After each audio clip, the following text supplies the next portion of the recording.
In this video, we're going to learn how to set margins for HTML elements. First of all, let's start with the Facebook div.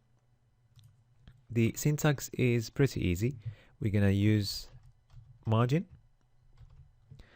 For the Facebook div, we're going to use one value to set the same margin for all sides. So if we set that to 20 pixels, for instance, so basically we're setting a margin of 20 pixels from all sides. And what does that mean?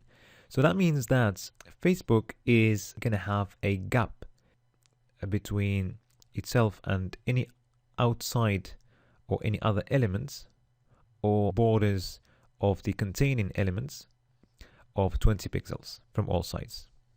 So that's what the margin means. Okay.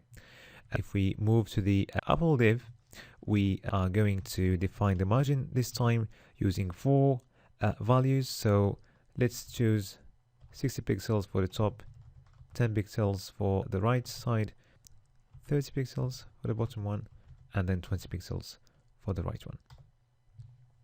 And basically what we have done here is that we defined different margins for each side. And just a comment, the new distance between the Facebook div and the Apple div, which is from the border to the border, is going to be the sum of the bottom margin of Facebook and the top margin of Apple. All right. Now let's move to the Microsoft div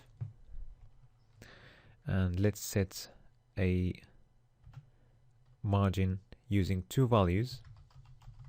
Okay. So first value is going to define the top and bottom sides margins, and the second one is going to define the margin for the right and left sides. All right.